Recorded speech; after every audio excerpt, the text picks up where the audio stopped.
चंदन की खेती। ये बिजनेस है चंदन का, सैंडलवुड कल्टीवेशन। चंदन के पेड़ से मिलने वाले रिटर्न के आगे ये सब छोटे पड़ जाते हैं। आज चंदन के पेड़ों का बाग लगाकर कुछ ही सालों में लखपति नहीं करोड़पति बन सकते हैं। हालांकि इसके लिए थोड़ा सब्र जरूर रखना होता है। यह एक लंबी अवधि के निवेश के रूप में देखा जा सकता है। कैसे करें चंदन की खेती? चंदन के पेड़ों को दो तरीकों से तैयार किया जा सकता है।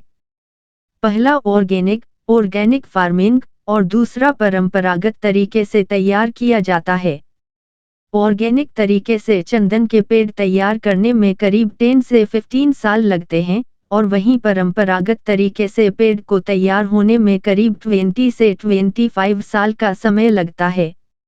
इसे शुरू के 8 सालों तक किसी बाहरी सुरक्षा की जरूरत नहीं होती है। उसके बाद इसमें खुशबू आने लगती है, लिहाजा ऐसे में इसके चोरी छिपे काटे जाने का डर रहता है। इसलिए आपको पेड़ को पूरी तरह तैयार होने तक उसे जानवरों और अन्य लोगों से बचाकर रखना होगा। इसके पेड़ रेतीले और बर्फीले इलाकों को छोड़कर हर जगह उगाए जा सकते हैं। 510 पेड़ में ही हो जाएगी मोटी कमाई। अगर आप चंदन का एक पेड़ लगाते हैं तो साल में आप 3 से 5 लाख रुपए तक कमा सकते हैं। वहीं अगर आप 510 पेड़ भी लगा लेते हैं तो आपको साल की मोटी कमाई हो जाएगी। इसी तरह अगर आप 100 पेड़ लगाने में कामयाब रहते हैं और बड़े होने पर उनकी लकड़ी बेचते हैं तो आपको 5 करोड़ रुपए तक की कमाई हो सकती है।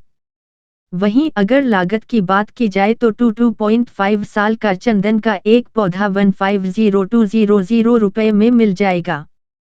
सरकार के कानून का भी रखें ध्यान। अगर आप भी चंदन की बागवानी का मन बना रहे हैं तो एक बात और जान लीजिए। साल 2017 में सरकार ने कानून बनाकर चंदन की लकड़ी की खरीद बिक्री पर पूरी तरह रोक लगा दी है। यानी कि आप चंदन के पेड़ लगा तो सकते हैं लेकिन उसकी लकड़ी केवल सरकार को ही बेच सकते हैं। इसके लिए वन विभाग को सूचना देनी होती है। विभाग के अधिकारी आकर आपसे चंदन के पेड़ खरीदते हैं और काट कर ले जाते हैं। ऐसा करने पर भी हर साल लाखों से लेकर करोड़ों रुपए तक फायदा होता है।